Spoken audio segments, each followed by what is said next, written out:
अब खबर विस्तार से। केंद्रीय गृह मंत्री अमित शाह कल मुजफ्फरनगर और सहारनपुर के दौरे पर रहेंगे। मुजफ्फरनगर में सुबह 11:15 बजे प्रभावी मतदाता संवाद करेंगे। इसके बाद दोपहर 12:30 बजे घर घर जाकर संपर्क अभियान करेंगे।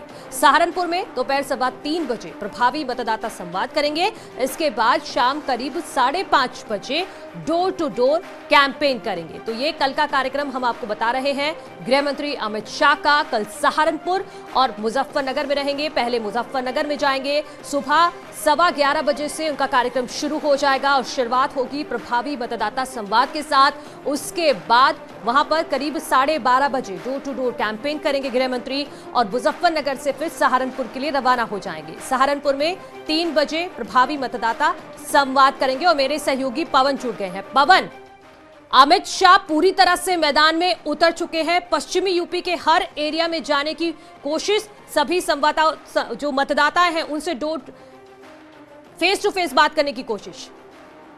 देखिए मनु, पहले 2 चरण का मतदान 10 और 14 फरवरी को होना है। उसमें बहुत ज्यादा वक्त अब बचा नहीं है और इसलिए गृह मंत्री अमित शाह ने पूरे चुनाव की कमान जो है वो सीधे अपने हाथ में ले लिया और लगातार वो फ्रंट से लीड करते हुए नजर आ रहे हैं। कल मथुरा में उनके लगातार कार्यक्रम हुए, आज उत्तराखंड में और अब कल फिर से वो मुजफ्फरनगर, देवबंद और सहारनपुर के दौरे पर रहेंगे।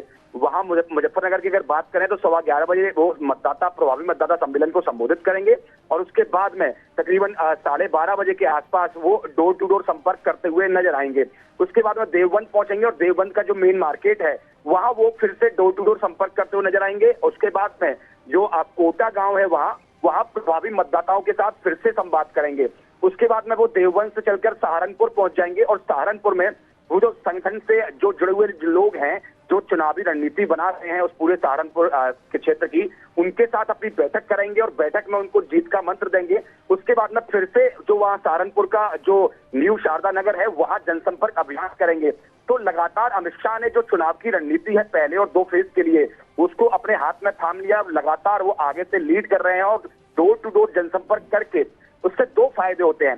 पहली बात तो ये कि आप जब बड़ा नेता कोई जाता है तो जो छोटा जो कार्यकर्ता है वो पूरा चार होकर फिर से इलेक्शन में पार्टी के लिए काम करना शुरू हो जाता है।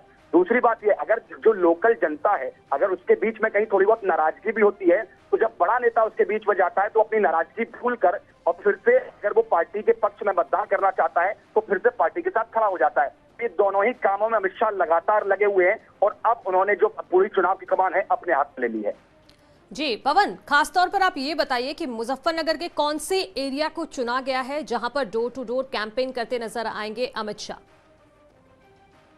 जी, ये मुजफ्फरनगर की अगर बात करें तो 70 विधानसभा है, वहां पे हनुमान चौक भगत सिंह रोड तक वो लगातार डोर टू डोर संपर्क करेंगे। या जो मुजफ्फरनगर की सदर विधानसभा पड़ती है उसमें हनुमान चौक से लेके और जो सदर जो भगत सिंह चौक है वहां उस पूरे क्षेत्र के अंदर वो घर घर जाकर पर्चे बांटेंगे, अपनी पार्टी के पक्ष में प्रचार करते हुए लगातार दिखेंगे। लगातार अमित शाह जब भी जाते हैं तो डोर टू डोर संपर्क कर रहे हैं, सीधा जो संवाद करने की कोशिश कर रहे हैं जनता के साथ में, क्योंकि इलेक्शन कमीशन ने 31 जनवरी तक अभी तक बड़ी रैली और रोड शो पर रोक लगाई हुई है। तो ऐसे में अमित शाह सीधे लोगों के साथ संवाद करने की कोशिश कर रहे हैं। जहां एक तरफ वो प्रभावी मतदाता सम्मेलन, क्योंकि बहुत छोटे नंबर में लोग इकट्ठे हो पाते हैं, इलेक्शन कमीशन की परमिशन नहीं है, तो वहां संबोधन करते हैं। उसके बाद में वो सीधा खुद रोड पर निकलते हैं और जनता के साथ डोर टू डोर संपर्क करते हैं, पैम्पलेट बांटते हैं, पार्टी के पक्ष में प्रचार करते हैं और जगह जगह यही लगातार वो कार्यक्रम कर रहे हैं और कोशिश कर रहे हैं कि जो छोटा से छोटा कार्यकर्ता है वो भी उसी तरह से पूरे चुनाव के कार्यक्रम में जुट जाए। ठीक है पवन, बहुत शुक्रिया आपका तमाम जानकारी के लिए। उधर शाहजहांपुर के बाद बीजेपी अध्यक्ष जेपी नड्डा बरेली पहुंचे, जहां उन्होंने डोर टू डोर प्रचार किया है। तो लगातार जेपी नड्डा भी मैदान में हैं और शाहजहांपुर के बाद अब बरेली पहुंचे, वहां पर डोर टू डोर कैंपेन किया। आप देख सकते हैं एक मंदिर में जाके वो पूजा अर्चना भी फिलहाल करते दिखाई दे रहे हैं। तो पश्चिमी यूपी में बीजेपी का प्रचंड प्रचार इस वक्त चल रहा है और अब जो तस्वीरें आप देख रहे हैं ये बरेली की है, जहां पर जेपी नड्डा खुद प्रचार करने पहुंचे हैं और डोर टू डोर कैंपेन किया जा रहा है बीजेपी के बड़े नेताओं की तरफ से।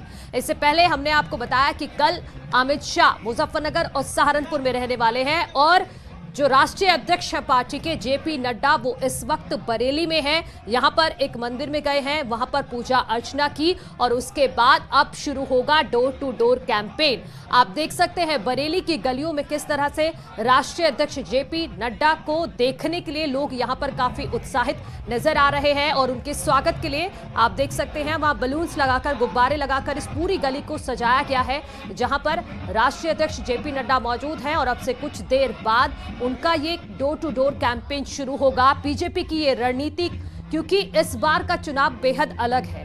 देखिए, कोरोना है और कोरोना की वजह से कुछ गाइडलाइंस हैं। वो गाइडलाइंस हैं कि आप रैलियां नहीं कर सकते, तो बीजेपी ने उसका एक तोड़ निकाला है। तोड़ है डोर टू डोर कैंपेन, जिसकी चुनाव आयोग ने परमिशन भी दी हुई है कुछ गाइडलाइंस के साथ। और इसी रणनीति के तहत, डोर टू डोर कैंपेन के तहत, बीजेपी के तमाम बड़े नेता इस वक्त पश्चिमी यूपी के खास तौर पर गलियों में घूम रहे हैं, डोर टू डोर प्रचार कर रहे हैं। घर घर जाकर लोगों से संवाद किया जा रहा है, घर घर जाकर लोगों को योजनाओं के बारे में जानकारी दी जा रही है कि अभी तक जो बीजेपी सरकार है उसने जनता के लिए क्या किया है और अभी क्या करना बाकी है। तमाम बातें रखी जा रही हैं जनता के सामने। कहीं कोई नाराजगी है तो उसको सुना जा रहा है, क्योंकि पश्चिमी यूपी इस वक्त महत्वपूर्ण इसलिए हो जाता है क्योंकि पहले चरण में 10 फरवरी को 11 जिलों की 58 सीटों पर चुनाव है, वोटिंग है, और वो सभी जो सीटें हैं वो है पश्चिमी यूपी की। मुजफ्फरनगर से लेकर सहारनपुर से लेकर मेरठ से लेकर हापुड़ से लेकर गढ़मुक्तेश्वर, जो हापुड़ विधानसभा में ही आता है, मेरठ, गाजियाबाद, नोएडा, ये सभी जो पश्चिमी यूपी की सीटें हैं, यहाँ पर 10 फरवरी को चुनाव है। और जो बीजेपी का मिशन पश्चिम है वो लगातार चल रहा है और उसी के तहत आज बीजेपी अध्यक्ष की जो तस्वीरें आप देख रहे हैं, जेपी नड्डा की ये तस्वीरें हैं बरेली से। कुछ देर बाद ही उनका कैंपेन ये शुरू हो जाएगा, तब हम आपको तस्वीरें दिखाएंगे। लेकिन फिलहाल कैंपेन से पहले आप यहाँ का नज़ारा देखिए, यहाँ की तस्वीर को समझिए कि किस तरह से लोगों में यहाँ पर उत्साह नजर आ रहा है बीजेपी अध्यक्ष जेपी नड्डा को लेकर।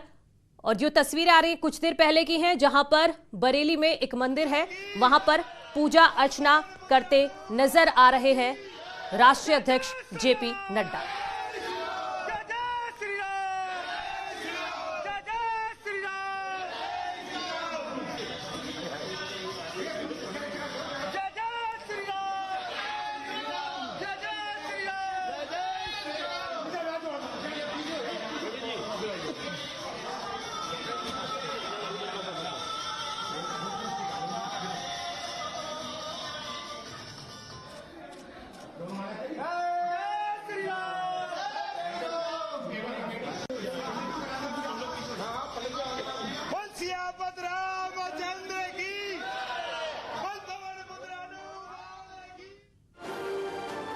और इस वक्त एक बड़ी खबर आ रही है, अखिलेश की उड़ान में देरी से जुड़ी ये खबर है। सूत्रों के हवाले से खबर ये है कि रिफिलिंग के लिए हेलीकॉप्टर को रोका गया था।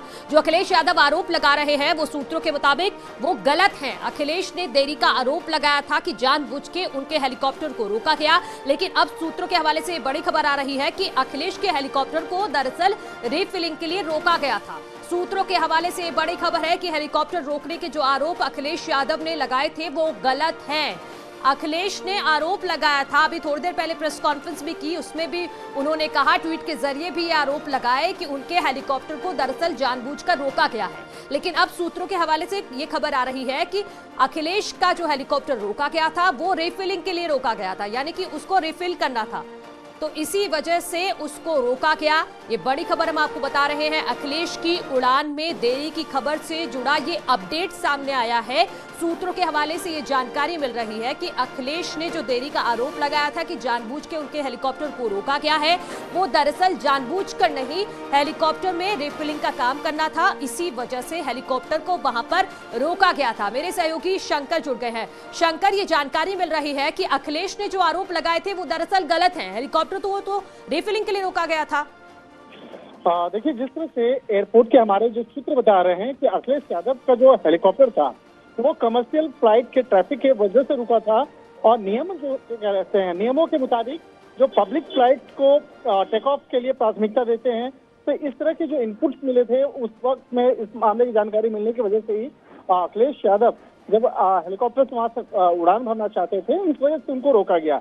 क्योंकि अक्सर ऐसा नहीं है कि वो जो रूटीन है उस रूटीन के मुताबिक कमर्शियल फ्लाइट के जो ट्रैफिक होता है उसको ध्यान में रखा जाता है कि किस तरह से उसी के मुताबिक एक नियम कानून के मुताबिक उड़ान की अनुमति दी जाती है। हालांकि जिस तरह से अखिलेश यादव सोशल मीडिया के माध्यम से बयान दे रहे थे कि उन्हें जानबूझकर रोका जा रहा है, एक सोची समझी साजिश के तहत रोका जा रहा है जिससे कि वो मुजफ्फरनगर कार्यक्रम में जा न सके, तो ये आरोप जो है फिलहाल जो हमारे सूत्र हैं जो एयरपोर्ट और ठीक है शंकर, बहुत शुक्रिया आपका तमाम जानकारी के लिए। तो जो मेरे सहयोगी बता रहे हैं, सूत्र के हवाले से जानकारी मिल रही है, दरअसल अखिलेश यादव का जो हेलीकॉप्टर रोका गया था वो रीफिलिंग की वजह से रोका गया था, किसी ने जानबूझकर नहीं रोका था। रुक रहे एक छोटे से ब्रेक के लिए, जल्द लौट रहे हैं।